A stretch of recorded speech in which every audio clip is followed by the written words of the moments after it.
Hola a todos, hoy les vamos a hablar de uno de los triunfos de la medicina, la leucemia mieloide crónica. Ha sido la primera neoplasia relacionada con una alteración genética en la que se ha conocido la causa directa de la enfermedad. Gracias a esto se han desarrollado fármacos específicos que han cambiado radicalmente el pronóstico de este cáncer. Hablaremos sobre esta avanzada en el conocimiento biológico y en el tratamiento oncológico con Valentín Gutiérrez, coordinador del Grupo Español de Leucemia Mieloide Crónica y adjunto del Servicio de Hematología del Hospital Ramón y Cajal. La leucemia mieloide crónica yo creo que representa uno de los mayores éxitos en la historia de la medicina, no únicamente en la historia de la hematología, y quiero resaltar en la historia del cáncer.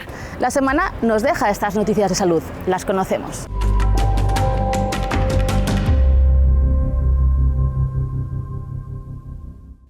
La Agencia del Cáncer de la OMS evalúa el talco como probablemente cancerígeno.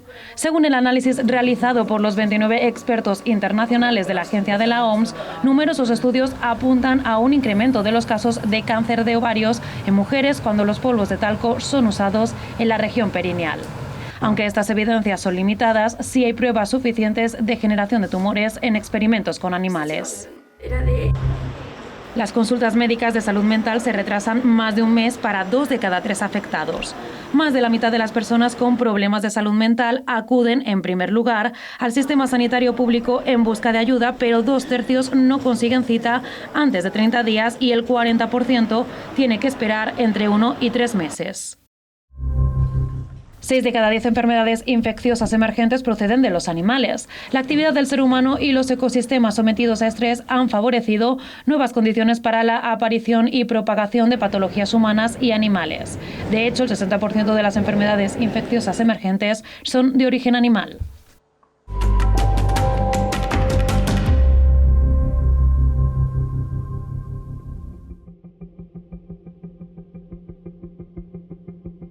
En los años 60, un grupo de investigadores que estudiaban en Filadelfia anormalidades cromosómicas encontraron en pacientes con leucemia mieloide crónica un cromosoma más corto de lo normal. Este descubrimiento se denominaría el cromosoma Filadelfia. Se convertiría en una de las primeras alteraciones genéticas identificadas relacionadas con el cáncer. Un hito en la medicina que cambió el curso de esta enfermedad, hasta entonces con un pronóstico muy malo. Pero es un campo que no está cerrado y en el que continúa la investigación, como hablaremos con el presidente del Grupo Español de Leucemia Mieloide Crónica, Valentín García Gutiérrez, hematólogo del Hospital Ramón y Cajal y profesor de la Universidad de Alcalá. ¿Podemos decir que el abordaje de la leucemia mieloide crónica es un éxito de la investigación y de la medicina?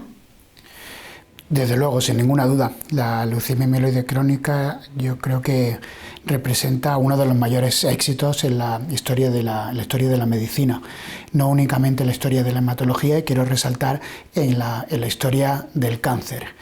Es una enfermedad que ha pasado de tener un pronóstico en los que los pacientes tenían una supervivencia estimada en torno a los 3 a 5 años, a que a día de hoy podemos afirmar, y es lo que comentamos cuando tenemos delante un paciente de nuevo diagnóstico, que la esperanza de vida de los pacientes es similar a la de la población general. Esto, sin duda, ha sido gracias, como no puede ser de otra forma en medicina, a que el avance en el conocimiento de la enfermedad se ha traducido en nuevos avances terapéuticos. No solamente terapéuticos, sino también para nosotros es muy importante y es una parte clave del manejo de esta enfermedad, sino también abordaje diagnóstico, pero también del seguimiento.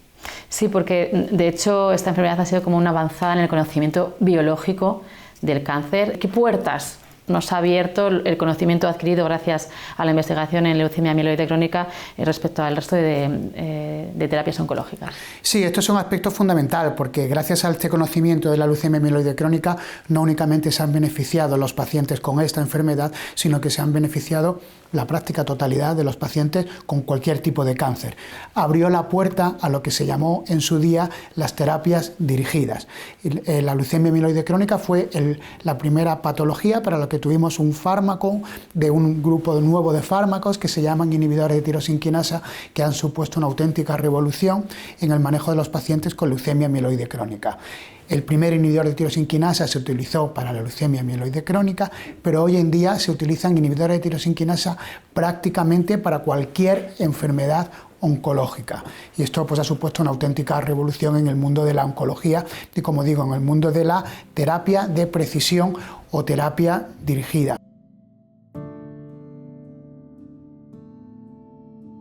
La médula ósea, ese tejido esponjoso que se encuentra en el interior de determinados huesos, la fábrica de sangre de nuestro cuerpo, es el entorno donde comienza la leucemia mieloide crónica. Este cáncer ocasiona una producción anormal de glóbulos blancos, las células mieloides. Crecen, se acumulan y sobrepasan las células normales. Antes se diagnosticaba porque había tantos leucocitos que no había hematíes o glóbulos rojos, que la sangre era blanca, era todo leucocito.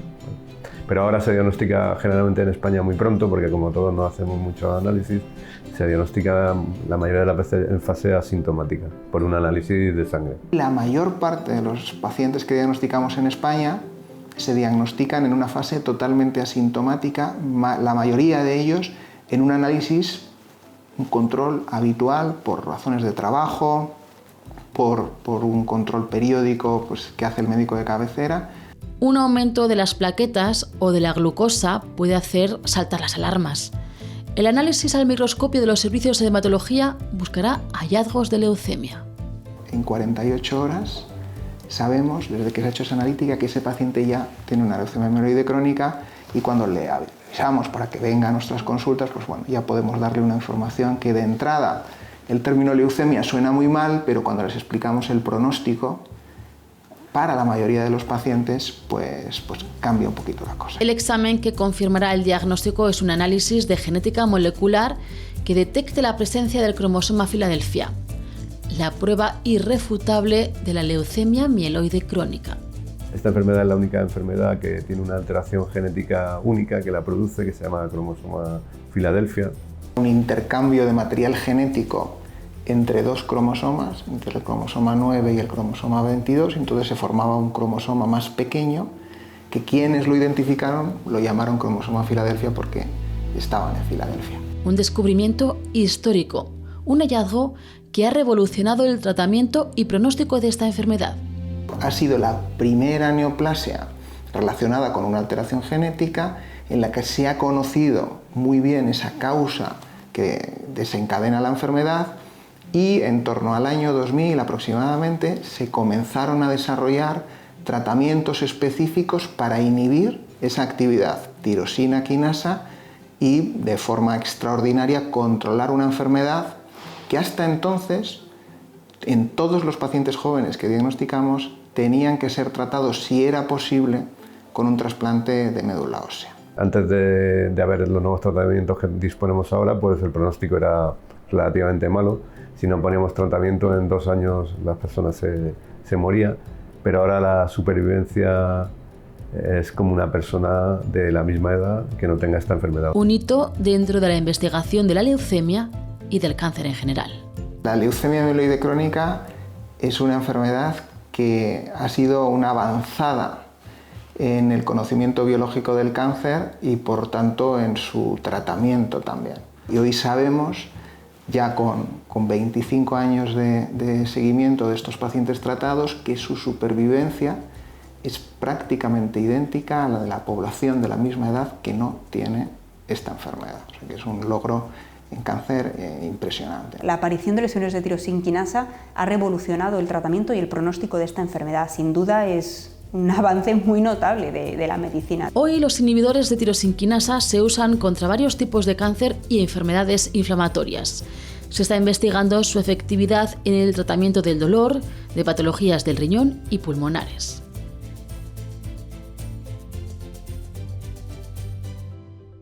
¿Cómo se trataba antes? ¿Cómo se trata ahora? ¿Cuál es el mecanismo de acción de esos nuevos tratamientos? Sí, como hasta la llegada de los inhibidores de tirosinquinasa, que los primeros pacientes se empezaron a beneficiar en el año 2000 y el primer fármaco, imatinib, se aprobó en el año 2002. Los pacientes se trataban con el tratamiento estándar, era interferón, pero eran muy poquitos los pacientes que respondían, únicamente 10 o el 20%. Y como digo, la mayoría de ellos pues, progresaban hacia enfermedades muy agresivas que conllevaban al fallecimiento de nuestros pacientes, a no ser que se hiciera un trasplante de médula ósea. O sea, esto era una enfermedad que hasta la llegada de estos fármacos, si el paciente tenía un candidato y era joven, pues se asumía una mortalidad elevada de un trasplante alogénico de médula ósea. Y esto podemos ver la magnitud de lo que ha supuesto estos nuevos cambios, estos nuevos inhibidores de tirosinquinasa.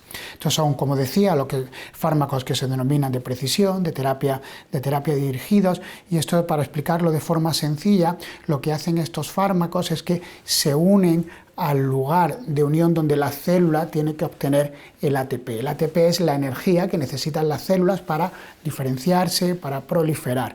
Bloquean ese sitio por el que la célula obtiene energía y de esta forma la célula tumoral no puede obtener la energía y van perdiendo esas células tumorales. Esto es cómo funcionan estos fármacos. No hay que levantar falsas esperanzas. Estos inhibidores de tirosinquinasa se utilizan para cualquier tipo de cáncer, pero los resultados no son, desafortunadamente, ni mucho menos tan buenos como ocurre en la leucemia mieloide crónica. ¿Y por qué son tan buenos en la leucemia mieloide crónica? Claro, esa es la pregunta, esa es muy buena pregunta. Estos fármacos son tan buenos en la leucemia mieloide crónica y no tienen unos resultados similares en otras enfermedades porque en la leucemia mieloide crónica conocemos perfectamente por qué se produce. Hay una única alteración genética, que es una translocación entre cromosomas que produce un cromosoma anómalo que se llama cromosoma Filadelfia. Y este es el único mecanismo por el que ocurre esta enfermedad. Bloqueando esta vía de señalización se controla perfectamente la enfermedad. En otras enfermedades podemos realizar este tipo de terapias con inhibidores de tirosinquinasa, pero no existe esa diana fundamental que sea la única causante de la enfermedad, y por eso otros fármacos ayudan, en otras patologías ayudan para el control, pero no llegan al nivel de control que es la leucemia mieloide crónica, en el que, repito, el éxito se debe a que conocemos perfectamente la única causa por la que se produce la enfermedad. Identificar una única causa que provoca la enfermedad facilita desarrollar tratamientos específicos efectivos. Los nuevos fármacos tienen un blanco identificado, la proteína tirosinquinasa, resultado de la alteración genética del cromosoma Filadelfia. Ese cromosoma, ese intercambio de material genético, produce un nuevo gen que se llama BCR-ABL, que produce una proteína que tiene una actividad en la célula que se llama actividad tirosina quinasa. Y es la que hace que se desarrolle completamente esta enfermedad. Es una proteína muy importante para que la célula prolifere y para que la célula de leucemia mieloide crónica tenga ventajas de supervivencia, y que inhibimos específicamente la alteración genética que tiene esta leucemia. Entonces, al inhibirla, las células se mueren, las malignas, y las benignas, las buenas, no les afecta casi. Estos fármacos han cambiado el pronóstico de la enfermedad. Ha dejado de ser mortal para ser crónica, pero el tratamiento ha de mantenerse de por vida en la mayoría de los casos.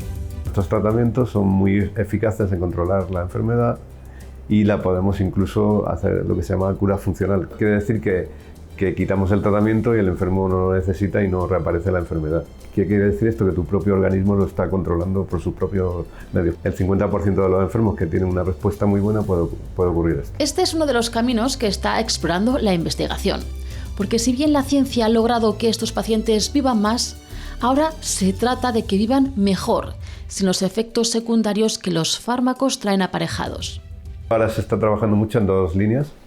Una es la de suspender lo antes posible el tratamiento, y la otra es la de tener tratamientos todavía más eficaces, porque la mayoría de los enfermos van bien, pero hay un 20% aproximadamente que que son resistentes a todos los tratamientos. Hay ensayos clínicos con inhibidores de tirosinquinasa de segunda generación, de tercera generación, que pretenden no solo mejorar en cuanto a la respuesta que se obtiene, sino también mejorar en cuanto a las toxicidades que asocian. Y efectivamente ya se están investigando inhibidores de tercera generación, incluso de cuarta generación o con otros mecanismos de acción que puedan tener menos efectos secundarios, sobre todo en este tema del crecimiento, que nos preocupa mucho en población pediátrica. Sin embargo, el desarrollo de la hemato-oncología no está al margen de la inmunoterapia, el refuerzo del sistema inmunitario para tratar las enfermedades de la sangre.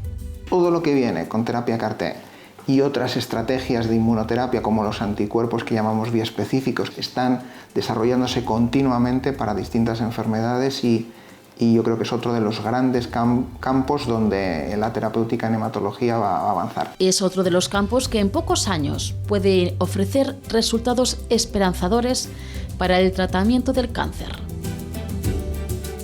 ¿La leucemia mieloide crónica es una enfermedad genética?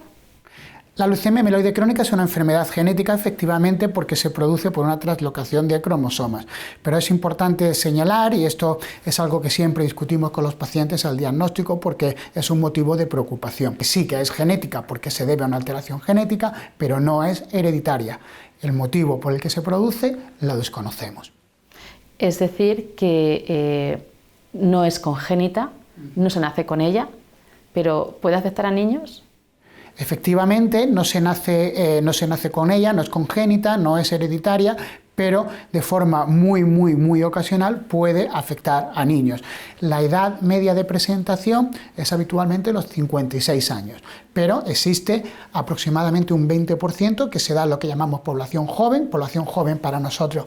Leucemia mieloide crónica es menor de 30 años y existen casos muy infrecuentes, muy raros, en los que se da en población pediátrica. Se puede dar, pero si de por sí es una enfermedad rara, probablemente los casos de enfermedad pediátrica pueden constituir seguro menos del 5% de la población general, de la población afectada por la leucemia mieloide crónica. ¿Y cómo nos enfrentamos a un caso de leucemia mieloide crónica pediátrica? ¿Es una abordaje similar? De la misma forma que en adultos. Estos tratamientos que utilizamos en adultos, los inhibidores de tirosinquinasa, se utilizan en edad pediátrica con el mismo éxito.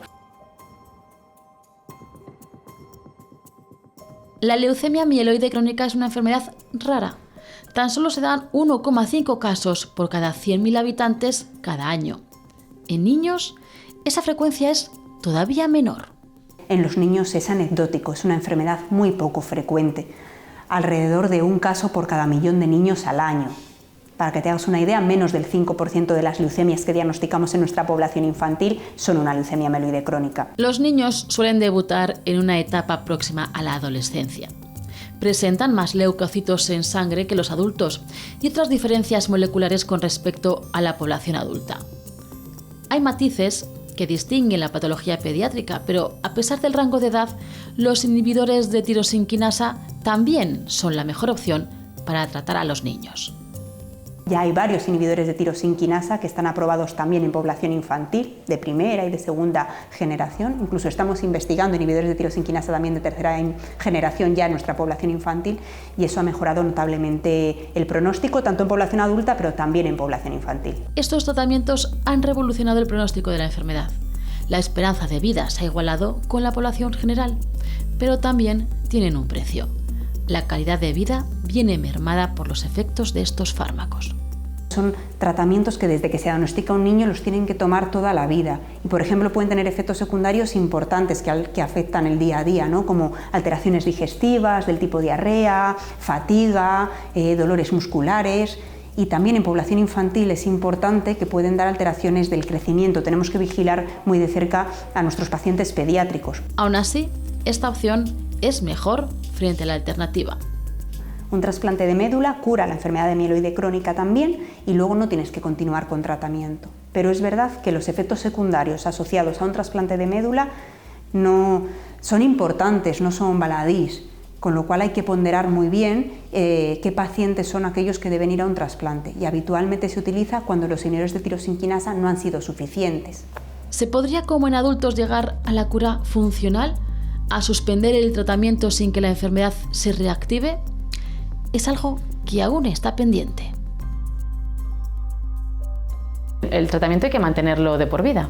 No, no hay que mantenerlo de por vida. Esto es lo que hemos estado diciendo durante muchos años, pero desde hace una década, gracias a una investigación que inicialmente fue promovida por el grupo francés, hemos aprendido que hay algún grupo de pacientes en los que podemos llegar a discontinuar el tratamiento. Estos pacientes tenemos que identificarlos muy bien, tienen que hacer una respuesta excelente con los fármacos habituales y mantenerla durante un periodo de tiempo que viene a ser entre 6 u 8 años, pero actualmente tenemos aproximadamente que un 30% de los pacientes pueden discontinuar el tratamiento de forma segura, y esto es sin duda un nuevo objetivo que nos planteamos. Nuestro primer objetivo era mejorar la supervivencia. Ahora estamos centrados en mejorar la calidad de vida de los pacientes, y esto seguro que va de la mano de discontinuar el tratamiento, además de la sensación de sentirse curados y abandonar el tratamiento. La leucemia mieloide crónica, si no se trata, puede evolucionar hacia una leucemia mieloide aguda. Esto suele suceder hoy día. ¿Cómo llegamos a un diagnóstico? ¿Qué síntomas? La leucemia mieloide crónica, si no se trata o si no responde al tratamiento, ¿vale? Esto es importante, todavía hay un 4 o 5% de pacientes que, iniciando el tratamiento adecuado, en primera línea, no responde a los fármacos, se crean mecanismos de resistencia, que unos mecanismos los conocemos, otros no, y pueden progresar hacia una leucemia aguda, como has comentado. Esta era la evolución natural de la enfermedad en aquellos pacientes que no eran candidatos a trasplante antes de la llegada de los inhibidores de tirosina quinasa. Esta es una fase catastrófica, y la única forma de darle una oportunidad a esos pacientes es darle ciclos de quimioterapia intensiva, y hay que llevarlos a un trasplante de médula ósea sí o sí, pero no todos los pacientes son candidatos. Con respecto a la segunda pregunta, es muy infrecuente, menos del 5%, que se diagnostiquen en lo que llamamos fases avanzadas, fase acelerada o fase blástica. Lo vemos en algunos pacientes, pero no creemos que la mayoría de estas ocasiones no es porque haya tenido la enfermedad durante mucho tiempo y haya progresado porque no han recibido un tratamiento, sino porque a veces se presentan directamente así. La inmensa mayoría de pacientes que diagnosticamos simplemente lo que tienen es un hallazgo analítico, ellos no sienten nada. Volvemos a la investigación, teniendo en cuenta todo lo que hemos avanzado ya, ¿cuáles serían los retos a medio y largo plazo? Sí, todavía queda mucho por hacer en esta enfermedad. Puede parecer que no, porque hemos llegado a un hito importantísimo que pocas enfermedades han llegado, que ha sido a normalizar la esperanza de vida de los pacientes. Pero como digo, todavía tenemos grandes retos.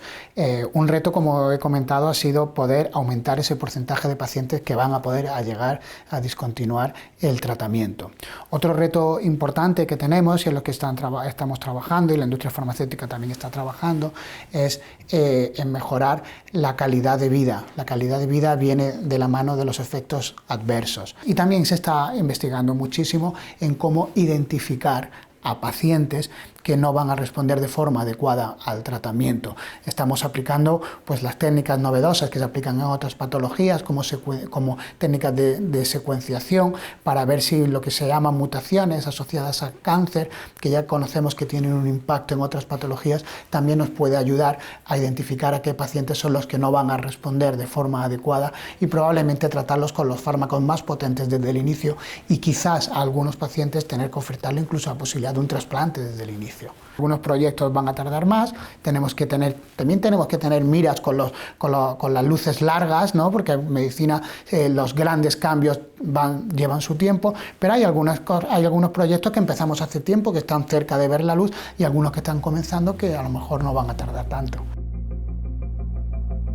La leucemia mieloide crónica es un ejemplo de lo que nos gustaría que fuese el cáncer, un ejemplo de lo que se puede llegar a conseguir: cronificar, mantener la supervivencia y en algunos casos curar, aunque de momento sea de forma funcional. Pero el camino no ha terminado, y la hematología no solo es un campo en el que la medicina ha conseguido grandes hitos, sino en el que se prevén algunos de los desarrollos más esperanzadores del momento. Hasta aquí nuestro programa sobre esta enfermedad que abre un paradigma tan esperanzador para el resto de tumores. Nos vamos, pero no olviden que en unos días Diagnóstico vuelve a sus pantallas. No nos fallen, les esperamos.